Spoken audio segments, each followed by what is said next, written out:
Olá, eu sou o professor Roberto Brasileiro Paixão, da Escola de Administração da UFBA, e essa é uma aula sobre a revisão de contabilidade. Bom, primeiro a gente tem que levar em consideração que nós estamos pensando contabilidade num contexto do curso de finanças. Tá? E tem uma diferença bem grande entre a contabilidade e o que nós entendemos por finanças. Na verdade, é uma diferença básica do que a gente faz com a informação. Né? Se por um lado a contabilidade ela se preocupa muito com a questão de registro, por outro lado, nós de finanças estamos preocupados em como usar esses dados para tomar decisões, ou seja, como nós podemos, a partir dos dados da contabilidade, gerar informação que vai ser útil no processo de tomada de decisão. Então, esse é o nosso foco durante o curso.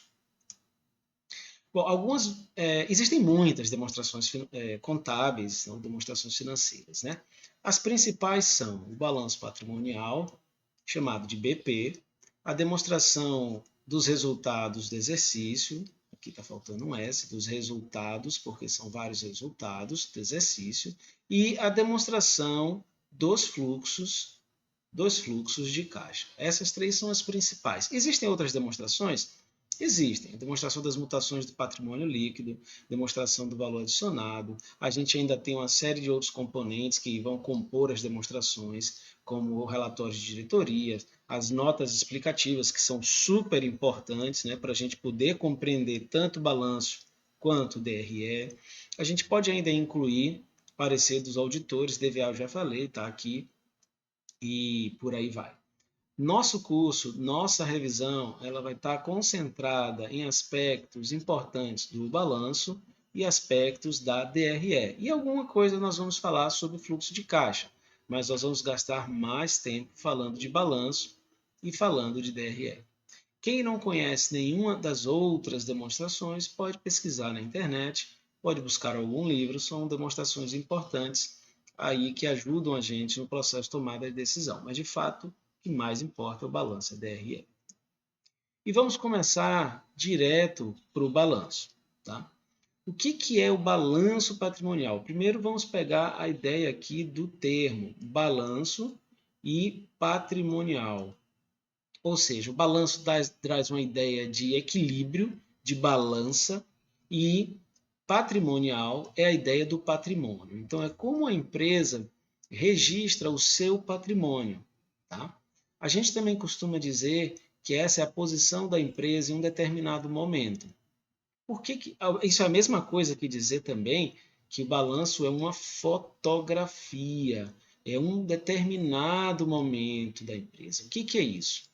O balanço ele é feito sempre ao final de um determinado período. Então, digamos que a gente esteja trabalhando com um ano e esse ano comece efetivamente em janeiro, termine em dezembro, que é o que acontece com a maior parte dos casos. Mas não precisa, na contabilidade, começar em janeiro, terminar em dezembro. Vocês devem lembrar, nos cursos anteriores, que a gente pode ter ciclos diferentes desse janeiro, dezembro. Mas o que mais acontece de fato é janeiro, dezembro. Então, vamos pegar que a empresa vai fazer um balanço. O que ela vai fazer? Ela vai passar janeiro a dezembro e quando chegar em dezembro, ela encerra, faz a apuração e apresenta o balanço. Então, esse balanço, ele não é um resultado, ele não demonstra a situação da empresa ao longo de janeiro, fevereiro, março, todos os meses até dezembro. Ela demonstra o que a empresa tem como uma fotografia em dezembro. É por isso que nós costumamos dizer que é uma fotografia. Roberto, e a empresa só faz isso ao fechar dezembro? Quer dizer, a gente fala dezembro, mas ela fecha dezembro, vai fazer isso em janeiro, fevereiro, né? Normalmente até março, aí as empresas começam a divulgar as demonstrações, o que inclui balanço. Não, claro que não. Ela faz antes. Há fechamento mensal e há, inclusive no caso das SAs, divulgação de balanços ou demonstrações completas trimestrais. Tá? Então a empresa vai fazer esse acompanhamento, mas de qualquer forma, se a empresa fizer internamente mensal, vai continuar sendo uma fotografia, a fotografia do final daquele mês. Tá? Não é a fotografia da oscilação do patrimônio, das contas do balanço ao longo do mês. Tá? E o que a gente enxerga nesse balanço patrimonial? A gente enxerga ativos, a gente enxerga passivos e a gente enxerga o patrimônio líquido. Bom, o que é ativo, o que é passivo, o que é PL? Isso aí a gente vai começar a lembrar nessa nova revisão. Então a gente costuma dizer que é assim, ativos, passivos e aqui o PL. Observem que tem a ideia aqui de equilíbrio. Essa ideia de equilíbrio ela está expressa na equação patrimonial, onde ativo é igual a passivo mais PL. Na verdade, por definição, a equação poderia ser dita que o PL é igual a ativo menos passivo. Vamos lá. O que entra no ativo, o que entra no passivo, o que entra no PL? Rapidamente que a gente vai entrar detalhadamente em cada caso desse. Os ativos são os bens e direitos. Passivo é o que a empresa deve a terceiros, suas obrigações. E PL é o recurso dos sócios, o que a empresa também pode considerar que ela deve aos seus sócios. A gente vai falar um pouquinho sobre cada um desses elementos, inclusive sobre as subdivisões, os subgrupos que tem no ativo, no passivo, no PL. Então vamos lá. Começando pelo ativo.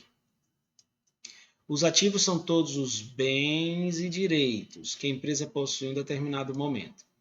É muito fácil pensar no ativo quando a gente pensa nos bens, e às vezes a gente esquece dos direitos, mas os direitos também são ativos. Vamos lá. É muito fácil, por exemplo, lembrar que uma máquina, um carro, um equipamento, ele é um bem. Mas a gente tem, por exemplo, valores a receber de clientes que não são um bem, não é tangível, mas representam direitos. O ativo é classificado em dois grupos. Nós temos o ativo circulante e o ativo não circulante. Então a gente pode pegar aqui, fazer a figura do ativo e a gente vai dividir isso em ativo circulante e ativo não circulante. Ah, tem que dividir no meio? Não, isso aqui é só um recurso didático. Eu posso ter mais ativo circulante do que ativo não circulante. Eu posso ter mais ativo não circulante do que ativo circulante. Isso, obviamente, que vai depender do setor em que a empresa atua, mas também vai depender da gestão, do que os gestores decidem como alocação de recursos. Se ele vai alocar mais recurso aqui, ou se ele vai alocar mais recurso aqui. Então vamos pegar alguns exemplos.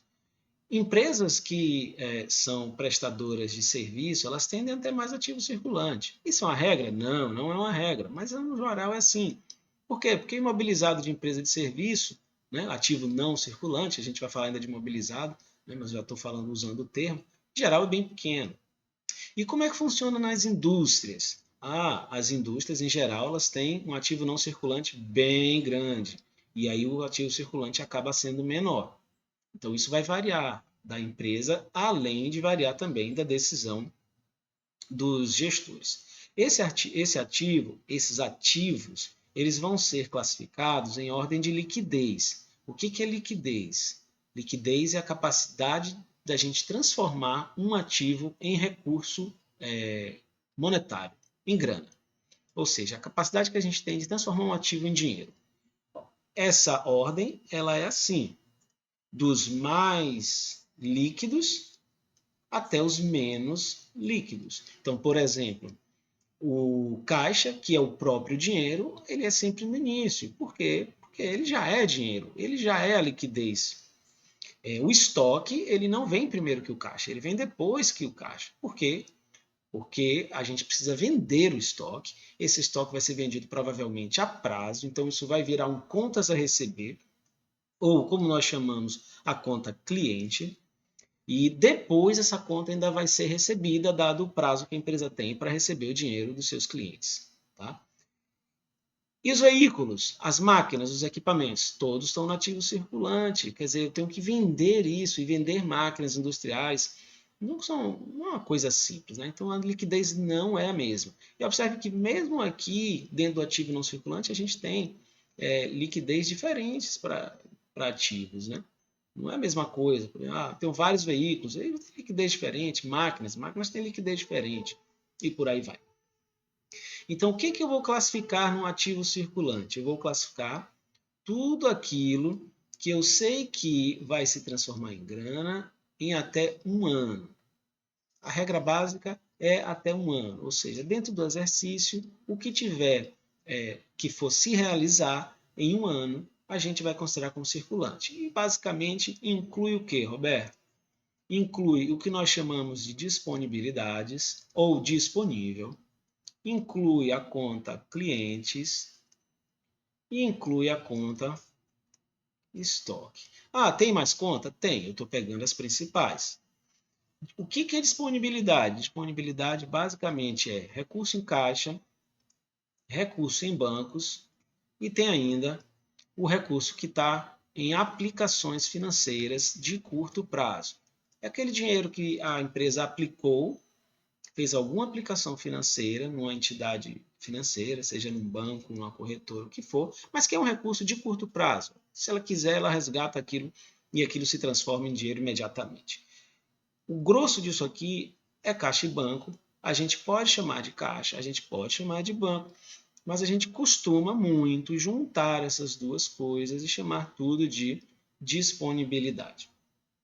A gente tem a conta clientes, eu já falei para vocês um pouco sobre ela. Isso aí é a mesma coisa que contas a receber. São valores que a gente fez de vendas a prazo. Então eu faço uma venda. A maior parte das vendas hoje em dia é feita, por exemplo, no cartão de crédito. Claramente uma venda a prazo. Então, quando você vende no cartão de crédito, você vai receber isso, a empresa vai receber esse dinheiro lá na frente. Se for vendeu para 30 dias, vai receber com 30 dias. Se dividiu em 12 parcelas, vai receber em 12 parcelas. Então, esses valores de vendas a prazo, eles são registrados na conta clientes. Roberto, mas eu conheço uma empresa que vende no cartão de crédito e recebe no dia seguinte. Isso é outra coisa. A conta clientes é uma conta que vai receber na frente, né? Você está fazendo a venda para o futuro. Mas, quando você faz uma venda no cartão de crédito, as empresas gerenciadoras do cartão de crédito, às vezes os bancos também fazem isso, elas podem fazer a operação de antecipação. Então, você vai receber, por exemplo, você fez uma venda em 6 parcelas, você vai receber em 30, 60, 90 e por aí vai. Quer receber tudo amanhã? Pode. A empresa vai lá e antecipa todo esse dinheiro para você. Só que, obviamente, ela vai lhe cobrar uma taxa de juros dessa operação, que não é a operação do crédito, é a operação da antecipação do crédito, que é uma coisa diferente. Eu não estou falando dessa operação, estou falando do normal da conta clientes. Mas se a empresa fizer isso, ela basicamente não vai registrar o cliente, ela vai registrar direto na disponibilidade, no caixa ou no banco, em geral banco, né, porque a operação do cartão de crédito ela é creditada em banco, e não vai transitar pelo cliente se a empresa fizer a antecipação do cartão de crédito. Roberto, vale a pena antecipar cartão de crédito? Essa é uma discussão longa, tá? A priori, o que eu posso dizer é, se você antecipa o cartão de crédito, obviamente que você está perdendo um pouco de rentabilidade. Por que isso? Porque nenhuma antecipação de crédito ela é gratuita. Então é cobrada uma taxa de juros e, obviamente, que você vai perder um pouco, vai ter um gasto com despesa financeira em função dessa antecipação. A gente vai ter tempo depois para discutir um pouco mais sobre isso. A outra conta importante é a conta estoque, tá? Isso aí nada mais é do que material que você tem para venda ou para revenda. Tá? Lembrando, empresas industriais, empresas comerciais, elas tendem a ter mais estoque. Empresas prestadoras de serviço tendem a não ter estoque, porque elas não vendem produto. O que ela tem de estoque, provavelmente, é estoque de material para execução do serviço, o que é relativamente pouco. Tá? Eu vou voltar aqui, eu não tenho o outro slide de detalhamento, e vamos falar sobre o ativo não circulante. O que entra no ativo não circulante? Todos os ativos que vão ter sua realização em dinheiro em mais de um ano ou que são de caráter não temporário. Bom, para a gente simplificar, a gente pode usar uma subdivisão que ela é didática, mas ela não é, digamos assim, oficial. A oficial, a legislação diz ativo circulante, ativo não circulante. Aqui a gente pode usar o seguinte, a gente pode separar em ativos realizáveis a longo prazo e ativos permanentes. O que é um ativo realizável a longo prazo? Muito simples. Aplicações financeiras de longo prazo e clientes de longo prazo. Sim, eu posso ter cliente de longo prazo. Eu posso fazer venda para 30, 40, 50, 60 meses. Então, o que passar de um ano não é registrado em cliente de curto prazo, é registrado em cliente de longo prazo e vai compor o meu realizável a longo prazo. Essas são as duas contas principais. O que entra no ativo permanente? Opa, aqui eu vou separar em 3 grupos e vou chamar isso de imobilizado, super importante. A gente tem ainda o ativo intangível e a gente tem ainda os ativos chamados de investimentos. Então, vamos começar aqui pelo que é o mais comum, o mais relativamente simples. Imobilizado. O que é imobilizado? Máquinas e equipamentos, basicamente. A empresa tem uma máquina industrial, tem uma máquina que faz a prestação de serviço, tem máquinas, tem sua estrutura, seu prédio, seu terreno, tudo isso é imobilizado. O imobilizado, ele é de caráter não temporário. O que significa isso? A empresa não tem um imobilizado, ela não compra um imobilizado com a intenção de depois transformá-lo em dinheiro, via venda. Ou ela não compra o imobilizado para depois vender para o cliente. Não, não é. Ela compra o imobilizado para manter. Outra conta é o intangível, está aqui. O intangível está aqui. O intangível são os ativos que têm valor de longo prazo, têm caráter não temporário, mas eles não são palpáveis. Por exemplo, marcas, patentes, cultivares, são ativos imobilizados. Tá? E eles precisam de mensuração objetiva para serem registrados no ativo. Obviamente que quando as empresas estão trabalhando, basicamente isso aqui vai entrar a parte de patentes e cultivares, isso aqui é bem comum de aparecer. Marcas são comuns quando ocorre a comercialização de uma marca, por exemplo, aí você tem a definição palpável de um valor, né? Aí você pode fazer esse registro aqui no intangível. E o que entra no investimento? Esse investimento aqui não é essa aplicação financeira daqui, tá? Que estaria aqui, ou a aplicação financeira que estaria aqui. Esses investimentos aqui são basicamente participações que a empresa tem em outras empresas. Observe que uma empresa não compra participação em outra empresa pensando em vender depois disso. Ou seja, também é um ativo de caráter não temporário. Então, como é que a gente faz isso? A empresa quer expandir seu negócio, ela vai e compra um fornecedor, ela vai e compra uma participação de um fornecedor, ou ela vai e compra uma participação de um revendedor. Então, são as empresas coligadas, as empresas controladas, as participações societárias que a empresa tem, vai entrar aqui dentro da conta investimento. Roberto, o que é o grosso do ativo não circulante? Na maior parte das empresas é imobilizado mesmo. E a gente vai concentrar nossas análises todas nisso aqui. Então, recapitulando, ativos são bens e direitos, eles são classificados em ordem de liquidez. Temos o ativo circulante, que é duração inferior a 1 ano, que basicamente é composto de disponibilidades, que representam caixa, bancos e aplicações financeiras. Conta clientes, que são as contas a receber. Conta estoque. E a gente tem o ativo não circulante, que didaticamente ele pode ser separado nos realizáveis a longo prazo e no ativo permanente. Dentro do ativo permanente, a gente tem o imobilizado, que normalmente é o grosso do ativo não circulante, o intangível, que pode ser também relevante, e os investimentos, que em geral são de menor valor. Ok? Vamos lá, vamos passar agora para o passivo. O passivo ele representa as obrigações ou o que é exigível da empresa com terceiros. Então, a gente está falando aqui de capital de terceiros. Quando uma empresa toma, por exemplo, um empréstimo, isso nada mais é do que o capital de um terceiro que está entrando na empresa. Então a gente chama isso de exigível, exigibilidade, exigíveis ou simplesmente de passivo. São todos sinônimos, tá? E resume tudo que a empresa deve, obrigações, né, em um determinado momento. Determinado momento, porque o balanço é sempre uma fotografia. Os passivos eles também são classificados em circulante e não circulante. A ideia é a mesma. Tudo que vai ser exigido, agora lá era realizável, aqui no passivo é exigível. Tudo que vai ser exigível, ou seja, que a empresa vai ter que cumprir com sua obrigação, em menos de um ano é passivo circulante. Em mais de um ano é passivo não circulante. Então, se eu pegar aqui, eu tenho os ativos, ativo circulante, ativo não circulante. O passivo, eu vou ter o passivo circulante e o passivo não circulante. Esse tamanho do passivo que eu estou colocando aqui também é didático. Ele pode ser maior, pode ser menor.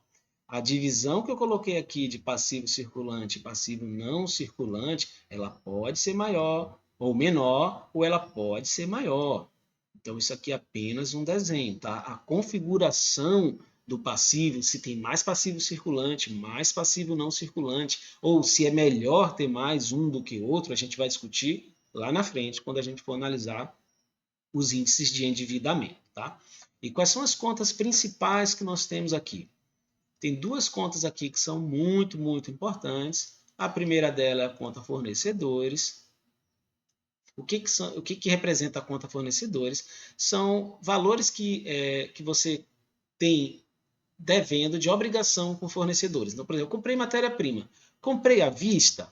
Não, comprei a prazo. Se eu comprei a prazo, esse registro vai ter que ser feito em fornecedores. Então, eu estou devendo ao fornecedor. Devendo o quê? A matéria-prima que eu comprei e não paguei. É por isso que a gente chama de fornecedores. E a gente tem uma outra conta que é super importante, que é a conta normal de empréstimos. Essa conta de empréstimos, ela está no passivo circulante, então são os empréstimos chamados empréstimos de curto prazo. São empréstimos que vão vencer em até um ano. E no passivo não circulante, a gente tem, em geral, empréstimos também, tá? Ou financiamentos, são chamados de financiamentos também. Em geral, a gente chama financiamento quando é mais longo prazo, empréstimo quando é mais curto prazo. Mas vocês vão ver esses nomes sendo falados das duas formas, tá? O que importa é que isso aqui é de longo prazo. O que é longo prazo? Superior a um ano. Ah, Roberto, e como é que com o passar do tempo isso funciona? Obviamente que uma dívida com o passar do tempo, ela vai migrando do que é longo prazo para o que é curto prazo até ela acabar. Ou até a empresa fazer novas dívidas e aí isso vai rolando, tá? Roberto, é melhor ter curto prazo ou melhor ter longo prazo? Essa também é uma discussão que vai ficar para a nossa aula de endividamento, tá? Lembre-se, eu não desenhei antes, mas vou desenhar aqui. Aqui a gente tem o patrimônio líquido. Tá?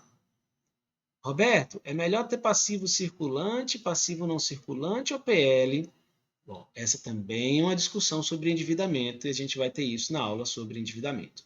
Importante aqui é ter bem claro que os passivos eles representam obrigações, exigibilidades, que eles também são chamados de capital de terceiros, é a mesma coisa, tá? E que eles são divididos em circulante e não circulante, exatamente igual ao ativo, com o mesmo critério. E as contas principais no passivo circulante são fornecedores e empréstimos. É óbvio que também existem mais contas, né? Essas são as principais. E no passivo não circulante, a gente tem os empréstimos ou financiamentos de longo prazo. Bom, por definição, a diferença entre ativos e passivos é o PL.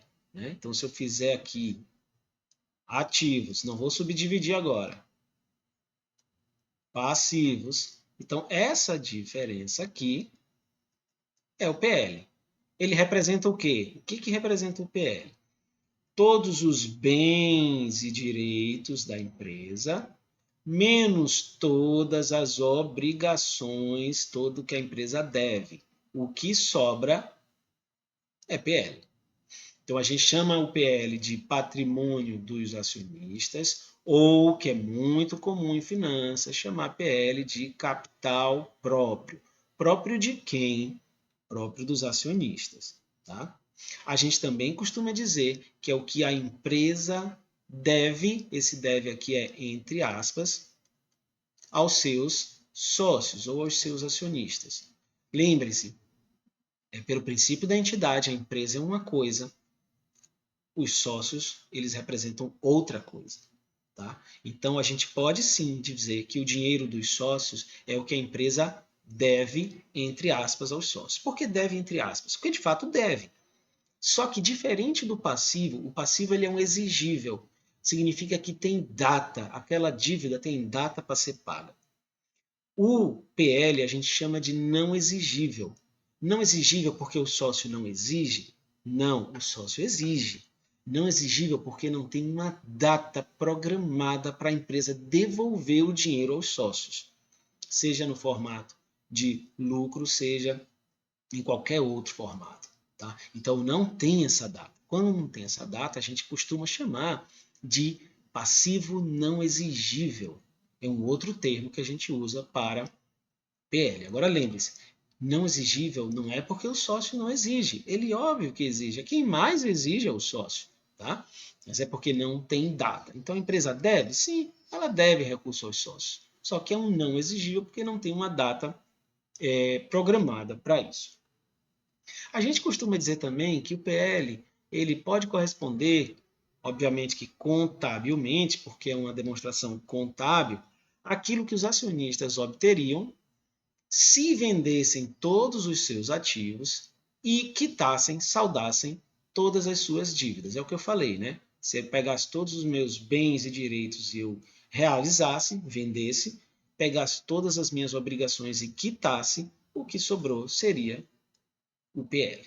Tá? Então, resumindo, super importante entender que o PL ele é um capital próprio, ele não é um capital de terceiros. Né? O passivo é capital de terceiros, o PL é capital próprio dos acionistas. E esse tamanho do PL aqui também vai variar. Eu posso ter uma situação desse tipo aqui, ó, ativos, passivo, PL. Essa é uma situação. Ativo, passivo pequenininho, PL maior. E eu posso ter outras situações do tipo ativo, passivo, PL. E eu posso ter outras configurações, inclusive uma assim, que a gente chama de passiva descoberta. Ativo, passivo e PL. Nesse caso aqui, esse PL ele é negativo. A gente chama isso de passiva descoberta. Se a empresa vendesse todos os seus bens e direitos, quitasse suas dívidas, ainda ia ter mais dívida a quitar, porque não dá para quitar tudo. Obviamente que não é uma situação que a gente julgue confortável, né? Não é uma situação boa, de fato, não é uma situação boa. Então, continuando, observem a ideia de equilíbrio ativo e passivo em equilíbrio. É por isso que é uma balança, um balanço, onde aqui no ativo eu tenho todos os bens e direitos, aqui no passivo eu tenho minhas obrigações com terceiros, é por isso que nós chamamos isso de capital de terceiros. E aqui a gente tem a diferença desses dois, que é o que nós chamamos de PL. Podemos entender como diferença, podemos entender como complemento para isso, não faz diferença, desde que você entenda essa composição de ativos e passivos. Ó, a gente também chama o patrimônio líquido de passivo, tá? Isso aqui, como eu falei, é o chamado passivo que é exigível, e esse aqui a gente também chama de passivo não exigível. A gente também chama isso aqui de capital próprio. Então, são vários nomes que a gente usa, vocês vão encontrar na literatura, principalmente na literatura de finanças. Se vocês forem pegar os manuais, vocês vão encontrar aí nomes distintos para isso. Bom, mais uma figura aqui do balanço patrimonial. Ativos aqui apresentados representam bens e direitos. Aqui a gente tem o passivo exigível, que é o passivo circulante, né? Aqui eu tenho passivo circulante, passivo não circulante. Aqui eu tenho o PL, isso aqui é capital de terceiros, isso aqui é capital próprio. Aqui eu tenho ativo circulante, ativo não circulante. A divisão não está colocada, ela nesse momento não é importante. Essa divisão aqui também, que está nesse lugar, digamos assim, nessa distância, também não é importante, é só para a gente dividir mesmo. E a ideia desse slide é a gente discutir origens e aplicações. Então, o que é o passivo? O passivo, na verdade, representa as origens, é de onde o dinheiro entra. E o ativo é para onde o dinheiro vai. Vamos lá. Eu comprei um carro. Esse carro veio da onde? Esse carro ele vai ter que vir de algum lugar daqui, ó. Seja através de recursos de terceiros financiamentos, seja através de recursos próprios da empresa. Quando os sócios colocam dinheiro na empresa, então a gente tem a abertura da empresa com a integralização de 50 mil reais dos sócios. Isso é o quê? Nada mais do que a entrada de capital próprio. Esse dinheiro pode ser usado em qualquer lugar do ativo. A origem dele é capital próprio, integralização dos sócios. A aplicação, ativo, pode ir para caixa, pode ir para banco, pode ir para estoque, pode ir para máquinas e equipamentos, não importa. Da mesma forma, se a empresa pega um empréstimo, seja de curto prazo, seja de longo prazo, o que ela está fazendo? Captando recurso de terceiros. Esse recurso de terceiro é uma origem, o dinheiro do empréstimo entra na empresa, então é uma origem de recurso. E esse dinheiro vai para onde? Esse dinheiro vai para alguma aplicação do ativo. Observe que o termo aplicação aqui não é aplicação financeira não, tá? É aplicação de ativo, aplicação econômica, em ativos econômicos, né? Máquinas, equipamentos, caixa e tal. Então é super importante a gente entender que os passivos nada mais são do que origens de recursos. E os ativos nada mais são do que aplicações de recursos. E aí, sem querer entrar em muitos detalhes, mas a gente vai discutir, por exemplo, rentabilidade. A rentabilidade nada mais é do que uma análise entre o quanto eu pago pelas minhas origens de recurso e o quanto eu ganho nas minhas aplicações de recurso.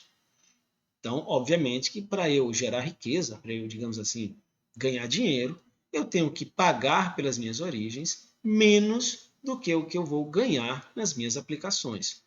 Um exemplo muito bobo, muito simples. Faria sentido eu pegar dinheiro emprestado no banco. Se eu pego dinheiro emprestado no banco, eu estou gerando um passivo. E aplicar na poupança? Poupança é uma aplicação financeira, está no ativo circulante. Provavelmente você vai dizer, não, Roberto, isso aí é uma coisa de doido, isso não faz sentido algum. Por quê? Porque o quanto eu pago pelo empréstimo é muito maior do que o que eu vou obter de rentabilidade na poupança. Isso não faria sentido. Então, o que as empresas fazem é exatamente isso. Elas pegam dinheiro, seja com terceiros, seja com os sócios, e elas investem no ativo, só que não é na poupança, são ativos. Máquinas, equipamentos, estoques e por aí vai. Esses ativos, eles geram retorno. E para realmente eu gerar riqueza, eu preciso fazer com que o retorno dessas aplicações, o retorno desses ativos, seja maior do que o que eu pago pelos meus passivos, IPL. Passivos eu falei no plural, que é o passivo não exigível, e o PL, que é o passivo não exigível. Tá? Então, essa ideia de aplicações e origens, ela é muito importante. A gente tem ainda a demonstração dos resultados do exercício. A DRE, né, que a gente chama. A DRE ela é super importante. A DRE é quem vai dizer para mim se eu obtive lucro ou prejuízo. Tá? Então, ela também mede o desempenho ao longo de um determinado período, em geral um exercício contábil, que aí pode ser fechamento de um mês, pode ser fechamento do trimestre, pode ser fechamento do ano, pode.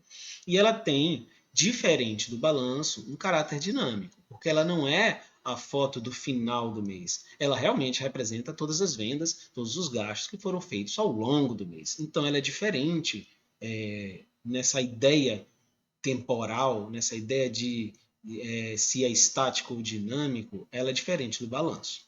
A formulação básica é receitas menos despesas, custos e despesas, que a gente chama de gastos, é igual a resultado, que em geral a gente chama de lucro. O certo é usar o termo resultado, né? Porque pode ser lucro, mas também pode ser prejuízo.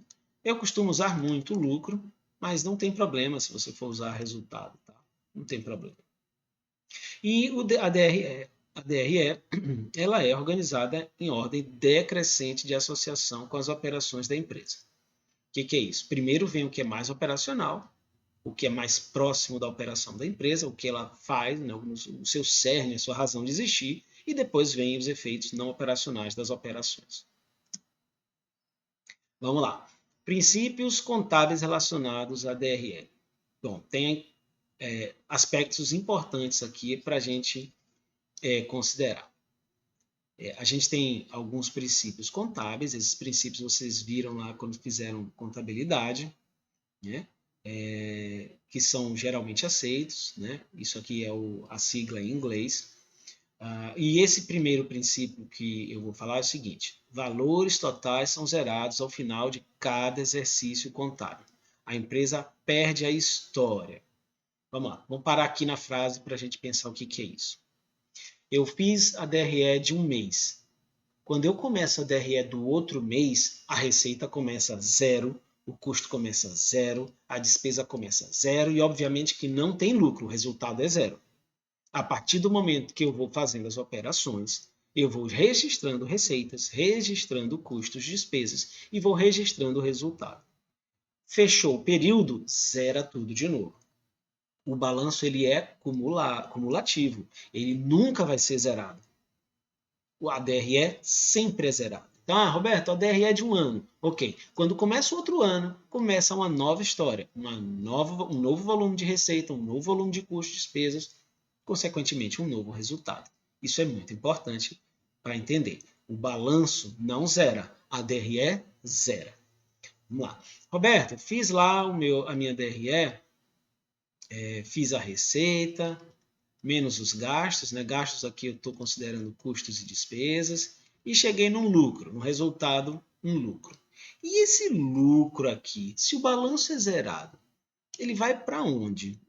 Esse lucro daqui, ele vai exatamente para o balanço patrimonial. E ele vai para o balanço patrimonial aonde? Simples, vamos pensar. Esse lucro, ele é de quem? O lucro de uma empresa pertence a quem?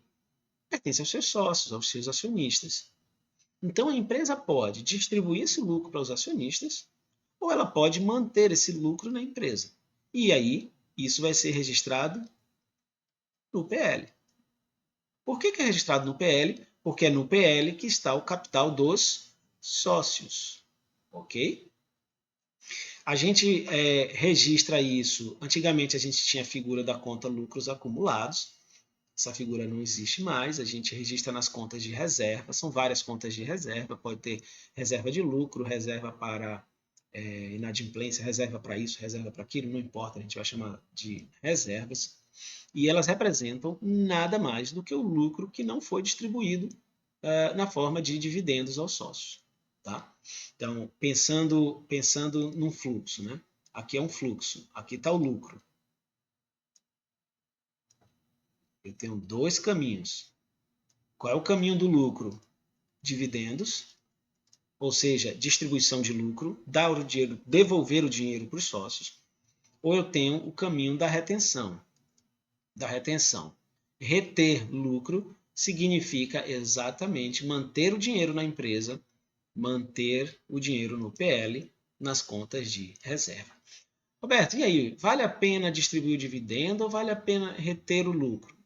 Essa é uma longa discussão e, obviamente, que não está dentro do escopo da aula de revisão de contabilidade. Né? A priori, muitas empresas, principalmente as pequenas empresas, elas fazem muita retenção de lucro, porque é uma forma de ela ter mais origens, mais recursos para serem investidos no seu ativo. Então é muito comum pequenas empresas, médias empresas, fazerem volumes altos de retenção de lucro. A empresa está crescendo, precisando de grana, retém o lucro, né? Quer dizer, eu vou reinvestir. Eu estou pegando meu lucro, estou reinvestindo. Estou pegando meu lucro, estou reinvestindo. Estou pegando meu lucro, estou reinvestindo. Essa é a lógica. Vamos lá. Lucro acumulado, o lucro do período representa a caixa? Não, não representa a caixa. Tá? E a gente vai ver isso agora, que é exatamente em princípio 2. Aqui, importante para a gente. Os rendimentos são declarados ainda que o fluxo de caixa não tenha ocorrido. Isso é a mesma coisa que falar de regime de competência. Nós falamos isso um pouco sobre regime de competência no vídeo passado. Né? O regime de competência ele vem exatamente por conta do conceito de receita. A receita ela é contabilizada quando? A receita ela é o resultado da venda. E a venda é contabilizada quando? Ou seja, qual é o fato gerador da receita ou da venda? O fato gerador é a transferência, vou pegar aqui um bem, é a transferência do bem para o cliente. Então, vamos lá. Essa receita, ela vai ser ou vai se dar ao mesmo tempo que o caixa? Ou seja, o registro da receita implica em registro de caixa? Não, não implica em registro de caixa. Lembre-se, para receita e caixa serem registrados na mesma hora, eu tenho que estar falando de uma venda à vista. Vendi à vista, então receita e caixa vão ser computados no mesmo período. Se eu não vendi à vista, receita e caixa não vale. Eu vou pegar um exemplo mais simples. Fiz a venda, foi à vista, receita e caixa registrados. Fiz a venda, foi a prazo, significa que a receita foi registrada no mês, mas o caixa só vai ser registrado lá no futuro. Logo, receita e caixa não batem. Chegou um cliente na minha loja, quis comprar o produto. Eu não tenho o produto, mas eu vou receber o produto em breve. Ele quis deixar pago. Pode? Óbvio, né? Eu vou deixar que ele pague. Como é que vai funcionar? Ele vai pagar aqui, mas só vai receber o produto lá na frente. Como é que funciona isso? Eu registrei o caixa, mas eu não registrei a receita, porque eu só posso registrar a receita quando eu fizer a entrega do bem para o cliente. Então a receita vai acontecer num mês posterior ao registro do caixa. Isso faz com que caixa e a ideia de lucro não vão bater. Eles nunca batem. Tá? E não tem que bater. E isso não é um problema. Tá? A gente tem que entender que quando a gente fala em receita, não necessariamente estamos falando de entrada de dinheiro. E quando a gente vê, que é o que mais importa, né, a figura do lucro, o lucro da DRE, eu falando o último lucro, esse lucro, de fato algum, representa a caixa. Ele não é caixa. Se eu quiser ver o caixa, eu tenho que ir na demonstração dos fluxos de caixa. O lucro, ele pode já ter sido caixa antes, ou ele pode se transformar em caixa depois. Vai depender se as vendas estão sendo feitas de forma antecipada ou se as vendas vão ser de forma crédito, pós-antecipadas, né, para receber na frente. Vamos pensar a realidade do mundo, né? Assim, a gente pensa a teoria, depois a gente tem que pensar na prática. As vendas são feitas antes, à vista, ou para receber depois? As vendas são feitas basicamente todas a crédito hoje em dia. Então o que acontece é que esse lucro ele não é caixa, ele vai se transformar em caixa na frente. Ok? Pronto. Esses são os dois princípios importantes para a gente. Tá. E como é que funciona o registro de custos e despesas? O custo ele vai ser registrado junto com a receita. Registrei a receita, registrei o custo. Então, se eu fiz a venda, entreguei o bem ao cliente, naquele momento eu registro a receita e registro o custo. E a despesa? A despesa vai ser no momento em que ela foi incorrida, no momento em que ela foi a competência dela, a de fato, o momento econômico. Vamos pensar uma conta de luz, para a gente simplificar aqui e a gente avançar. A despesa. Como é que funciona o registro da despesa? A conta de luz de fevereiro, ela é registrada em que mês? Fevereiro, porque a luz foi consumida em fevereiro. Então, a conta de fevereiro, ela é registrada em fevereiro. Mas significa que ela vai ser paga em fevereiro? Não. Em geral, a gente só paga a conta depois. A gente consome e depois paga. Então, nesse caso, o caixa só vai ter o impacto da conta que eu estou falando no outro mês, no mês seguinte. Mas existem casos também da gente pagar antecipado, que, por exemplo, acontece. A empresa em geral não faz isso, mas pode pensar na pessoa física, né? O pré-pago. O pré-pago eu pago antes, o caixa saiu, mas a competência pode acontecer só no outro mês. O consumo do que foi pré-pago, tem tanta coisa pré-paga hoje, né? Não só celular, então o consumo só vai acontecer no outro mês. Então também não vai casar. Se eu pego receita que não casa e despesa que não casa, obviamente que o lucro não vai casar com caixa. São figuras distintas, diferentes, ambas importantes, e como a gente viu na aula passada, o caixa, digamos assim, ele é um pouquinho mais importante do que o lucro. Tá? Algumas observações. Primeira observação com relação à depreciação.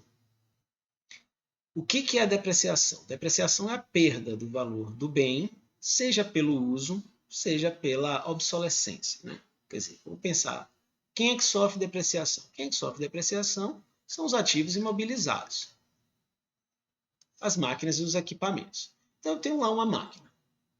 Essa máquina, ela, obviamente, que vai ter o seu valor se diluindo ao longo do tempo. Por quê? Porque a máquina vai ficando velha, então ela vai ficando obsoleta, então ela vai perdendo valor. Mas, ao mesmo tempo, a gente vai usar a máquina para produzir. E o uso gera desgaste na máquina. E esse desgaste, em algum momento, vai acabar com a máquina. É natural que a máquina acabe. Né? Claro, mesmo que dê manutenção e tal, é natural que as máquinas acabem. Por isso que elas têm uma vida útil. Então, essa perda do valor da máquina ao longo do tempo, pelo uso ou pela obsolescência, é o que nós chamamos de depreciação. Simples em termos de caixa. A gente considera, ou em termos de valor, a gente pega o valor do bem e divide pela vida útil da máquina. Isso é a depreciação. Então, se eu tiver uma máquina de 100 e ela tiver uma vida útil de 5 anos, eu vou depreciar isso em 20 por ano. Significa que eu tenho 5 anos, 1, 2, 3, 4, 5. Eu vou depreciar 20 aqui, 20 aqui, 20 aqui, 20 aqui e 20 aqui. Ah, Roberto, e como é que eu faço no ano 6, no ano 7? Não tem mais depreciação, porque a máquina já foi totalmente depreciada. Onde é que eu lanço esses 20? Esses 20 vão ser lançados na DRE. É o que nós chamamos de depreciação. Isso é a depreciação do período. A depreciação do período é na DRE. E pode ser um custo ou pode ser uma despesa. O que é custo e o que é despesa? Se tiver relação com a produção, é custo. Máquina industrial, a depreciação vai virar custo. Se não tiver relação com a produção, tiver relação, por exemplo, com vendas, obtenção de receitas, isso é despesa. Computadores do meu escritório administrativo, sofre depreciação, é despesa. Então, a depreciação do período ela é custo ou despesa. Além disso, a gente tem a chamada depreciação acumulada. A depreciação acumulada está aqui. Então, eu vou acumulando esse período. No primeiro ano, depreciei 20. No segundo ano, depreciei mais 20. Então, agora, acumulado, depreciei 40. No terceiro, agora já depreciei 60. Aqui agora já depreciei 80. E aqui agora já depreciei 100, que é exatamente o valor da máquina. Então, nesse caso aqui, a máquina já foi totalmente depreciada. Esse valor de depreciação acumulada, ele é registrado no balanço. E ele vai ser registrado como uma conta redutora do ativo. Então, lá no meu ativo não circulante, eu vou ter, por exemplo, imobilizado. Aí, digamos que eu esteja no segundo ano, vai aparecer imobilizado 100, porque o valor do imobilizado é apresentado por valor de aquisição. E eu vou ter a conta redutora aqui menos depreciação acumulada e eu vou ter aqui, segundo ano, estou falando de 40, vou ter isso aqui, menos 40, então total 60. Então, o ativo não circulante, imobilizado, esse imobilizado tem um valor de 60 no ano 2. Tá? A gente pode pensar aqui, ó, fazer uma outra coluna aqui com o valor contábil do bem. Esse valor contábil do bem, obviamente que ele vai diminuindo aqui. Então, quando eu compro a 100 e depois eu diminuo, deprecio 20, o valor só vai ter agora 80, porque foi 100 menos 20. 100 menos 40, opa, agora eu vou ter 60. Depois eu vou ter 40. Depois eu vou ter 20. E ao final da depreciação, ele vai valer zero. Significa que a máquina não vale nada? Não, significa que contabilmente ela não vale nada. E como é que eu registraria isso no ativo? Ficaria 100 aqui, deixa eu riscar aqui, e ficaria 100 aqui. E o valor ficaria zero. Mas está registrado porque a máquina existe. Então ela é registrada. Mas quando eu pego máquina menos depreciação acumulada, eu vejo que ela é zero. Então, contabilmente, essa máquina não tem valor. Significa que ela tem valor de mercado? Pode ter, não tem problema. O valor de mercado não tem nada a ver com o valor contábil. Né? Essa vida útil aqui, por exemplo, é uma vida útil definida não pelo fornecedor. Essa vida útil aqui é definida pela legislação do imposto de renda, pelo fisco. Tá? E, obviamente, que ela é uma média. Não é a máquina, não precisa ter 5 anos de vida útil, todas as máquinas têm 5 anos de vida útil, ou que aquelas máquinas vão ter a vida útil efetiva de 5 anos. Tá? Pode ser mais, pode ser menos, mas a depreciação vai ser feita dessa forma. Roberto, existem outros tipos de depreciação? Sim, existe depreciação acelerada para os casos onde a máquina é usada em mais de um turno. Mas a gente não vai tratar disso aqui. Quem quiser saber um pouco mais sobre isso, dá uma pesquisada. Bom, e qual é o impacto da depreciação no caixa? Depreciação é uma movimentação contábil. Então vamos lá, vamos pegar a DRE. Eu tenho a DRE e eu fiz receita menos custo, bota aqui ó, menos despesas e cheguei no lucro. Cheguei no LAIR, vamos colocar aqui a figura do LAIR, e depois cheguei no lucro. Então, eu tenho, digamos que eu tenha 100 de receita, digamos que eu tenha 20 de custo, 20 de despesa, 40, né? Então, eu vou chegar com um LAIR de 60. Vou ter imposto de renda, digamos que eu tenha pago imposto de renda de 10, vou chegar no lucro de 50. Aqui tem menos o IR e vou chegar no lucro de 50. Pronto. Dentro desse custo aqui, eu tenho 5 que foi de depreciação. Dentro dessa despesa aqui, digamos que eu tenha 5 que foi de depreciação. Então, no total, digamos que eu tenha 10 de depreciação. Pronto. O que acontece? O fato de eu lançar depreciação aqui com 5 e 5 faz com que o meu LAI seja um pouquinho menor. Porque se eu não lançasse, isso aqui seria maior. E se isso aqui é maior, eu pago mais imposto de renda. Então, a depreciação, o lançamento da depreciação, ela implica em ter um LAIR menor e pagar menos imposto de renda. Aí você fala, Roberto, mas o lucro também foi menor. Eu sei que o lucro também foi menor. Mas a depreciação ela é uma movimentação contábil, ela não implica saída de caixa. Ninguém paga a depreciação, ninguém desembolsa a depreciação. Ela é simplesmente uma figura contábil. O fisco permite que eu lance esse valor e que eu abata isso no pagamento do imposto de renda, mas eu não tenho que pagar. É como se eu tivesse, ó, lance isso e depois você compra uma máquina nova, vai juntando e compra uma máquina nova. Mas obviamente que as empresas não ficam juntando mês a mês, elas fazem esse cálculo de outra forma, elas vão comprar de outra maneira, né? Mas o que é importante agora é que vocês tenham noção de que a depreciação pode e é lançada como custo e como despesa, e que a gente paga menos imposto de renda por ter depreciação, e ninguém paga depreciação. Ela é um gasto não desembolsável. Esse é o termo que a gente usa, um gasto não desembolsável. Logo, ela não tem impacto no fluxo de caixa. Vamos lá. A outra consideração é sobre as despesas financeiras. Tá? As despesas financeiras, elas só ocorrem em empresas que têm dívida. empresas que têm empréstimo. Se você não tem empréstimo, você não paga juros. E se você não paga juros, não tem despesa financeira. Então, despesa financeira é de quem tem dívida e ela nada mais é do que o pagamento de juros. Roberto, tomei um empréstimo de 100 e vou pagar 1% de juros. 1% de 100 é 1. Como é que eu lanço isso? A gente tem a conta de despesa financeira. Observe que é uma despesa. Vai no meu DRE. E o que eu lanço como despesa financeira é exatamente, vou botar entre parênteses aqui, dando a indicação que é negativo, é exatamente a parcela referente a juros.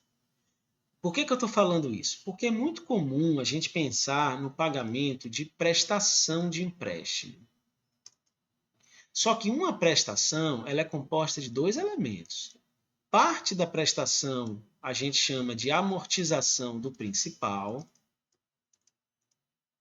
e parte a gente chama de juros. A gente só pode lançar na DRE, despesa financeira, a parte que é de juros. A amortização não é uma despesa, ela é simplesmente a devolução do dinheiro. Vou pegar um exemplo super simples. Você tomou um empréstimo sem juros de pai para filho, né? Então você foi lá e pediu ao seu pai, a seu amigo, a quem for, R$ 100 emprestado por um ano. Depois de um ano, você foi e pagou R$ 100 para ele. Ora, não teve juros nessa operação. Você tomou 100 e pagou 100. A única coisa que teve foi a amortização do principal. Então, você teve alguma despesa financeira com essa operação? Não, você não teve. Agora, a partir do momento que eu tomo 100 e depois de um ano eu pago 101, o que eu posso ter lançado de despesa financeira é somente um. Tá? Roberto, e como é que eu faço para saber isso? Ora, obviamente que as empresas sabem quanto da prestação dela é de amortização do principal e quanto que é de pagamento de juros. Tá? No fluxo de caixa, impacta os dois, porque a amortização do principal também tem que sair do caixa, ela também tem que ser paga. Na DRE, a gente considera os juros porque é o que efetivamente afeta o resultado. Eu gastei despesa, eu tive a despesa, eu tive um gasto. Eu não tomei 100 e devolvi 100, eu tomei 100 e devolvi 101. O gasto é do 1. Tá? Importante isso.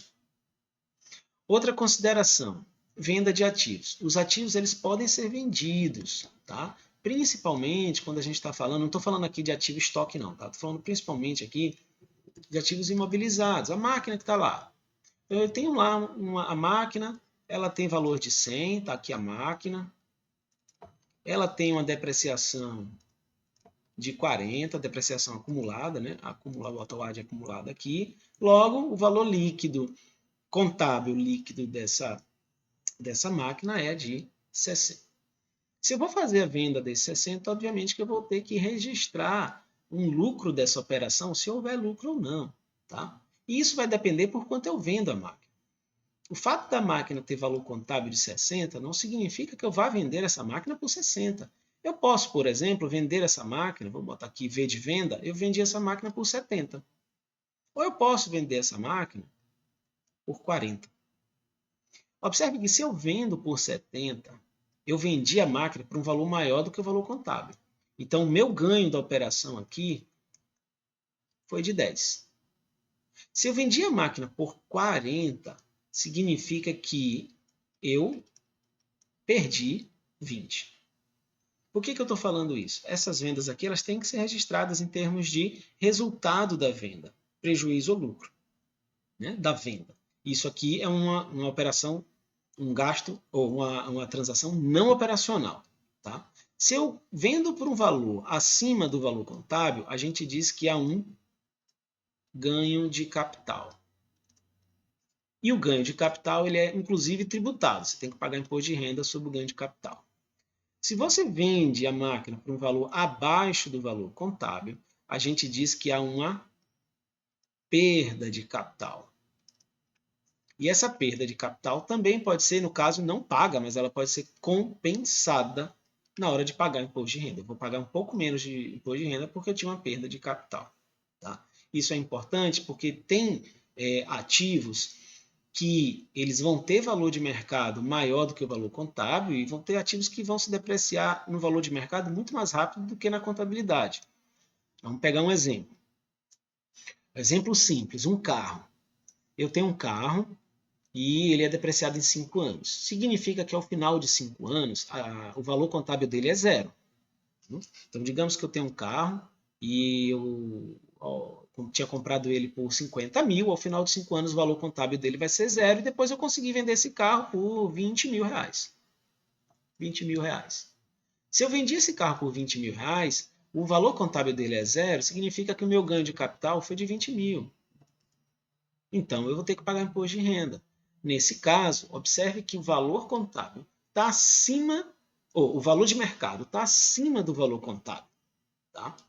Agora, vamos pegar um outro caso aqui. Vamos pegar que eu comprei um notebook. O notebook é imobilizado, eu paguei 5 mil reais num notebook.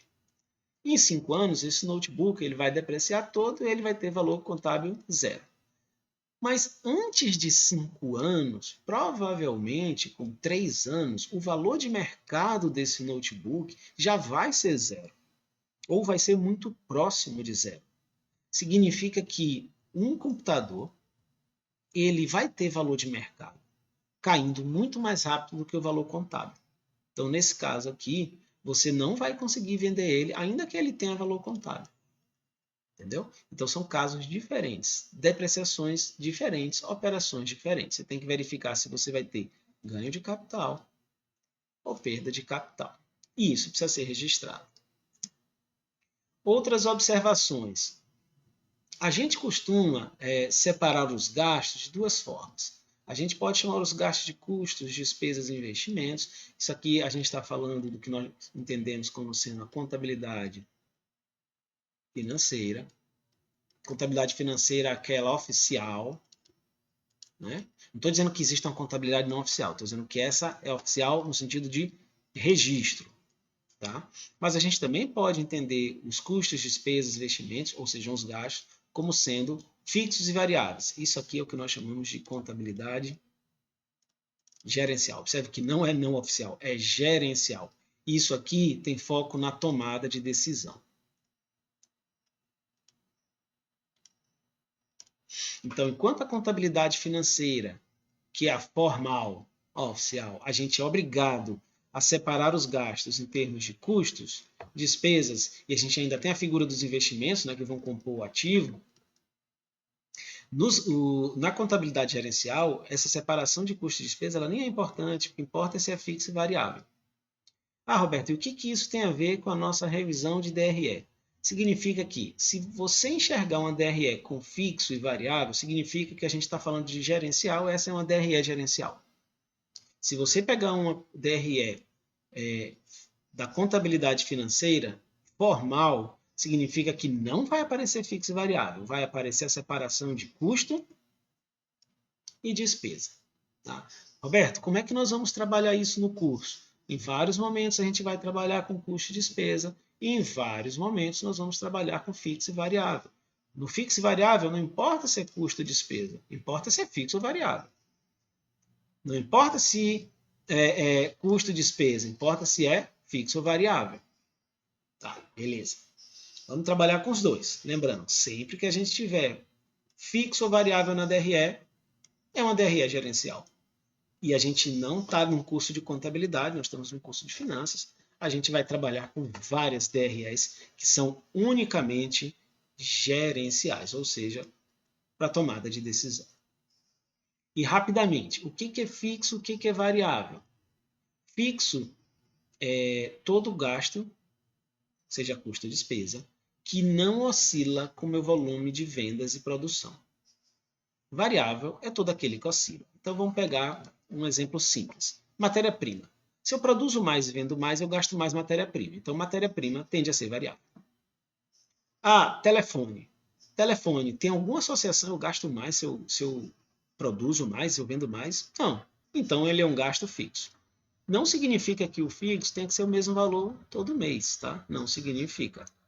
Nem significa que ele tem que ser sempre. Tá?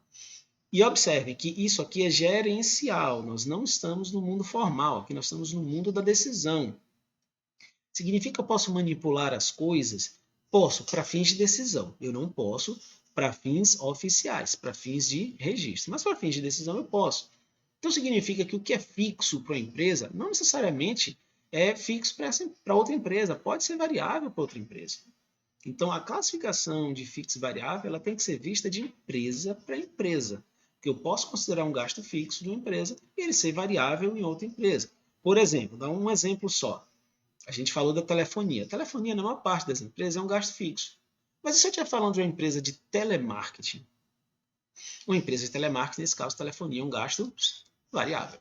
Porque realmente vai variar em função da produção, do volume de ligações que o telemarketing está fazendo. Tá? E, para a gente encerrar, eu apresento aqui a DRE. Essa DRE aqui tem todos os elementos aqui da DRE, né? Ela tem a receita de vendas, depois tem as deduções. O que, que são deduções? São devoluções, abatimentos, impostos diretos. Tem alguns impostos que são diretos sobre venda, né? Tipo ISS, ICMS. E aí a gente chega na receita operacional líquida. Da receita operacional líquida a gente tira os custos, que nós chamamos de custo da mercadoria vendida, mas pode também ser custo do produto vendido, pode também ser chamado custo do serviço prestado. Isso aqui é custo, não importa, tudo é custo. Depois a gente chega no primeiro resultado, que a gente chama de resultado bruto ou lucro bruto, tanto faz. Desse lucro bruto nós tiramos as despesas que são chamadas operacionais, que em geral são despesas administrativas, de vendas e administrativas. Entra aqui comercialização, comissão, salário, aluguel, outras despesas estão aqui. Aí a gente chega no resultado operacional, tá? Que nós chamamos de lucro operacional. Aí a gente entra com o não operacional, que está aqui, despesas financeiras, que são o pagamento de juros, e receitas não operacionais, por exemplo, receitas que eu tenho em venda de ativos. Observe que isso aqui é não operacional. Roberto, essa DRE aqui é uma DRE formal ou uma DRE gerencial? Essa DRE aqui já é uma DRE gerencial. Por que eu estou falando isso? Porque a despesa financeira, pela contabilidade formal, ela é considerada uma despesa operacional, ela estaria aqui. Mas a gente, gerencialmente, eu vou falar disso também mais na próxima aula, a gente trata a despesa financeira como uma despesa não operacional. É por isso que a gente tem essa figura aqui, ó, muito comum, que é o LAGIR, que é o lucro antes dos juros, porque o juro está aqui embaixo, e do IR. Depois eu vou chegar no lucro antes do imposto de renda, ou no resultado antes do imposto de renda, que é o LAI, apuro o imposto de renda e chego no lucro líquido ou resultado líquido, né? Porque pode ser um prejuízo.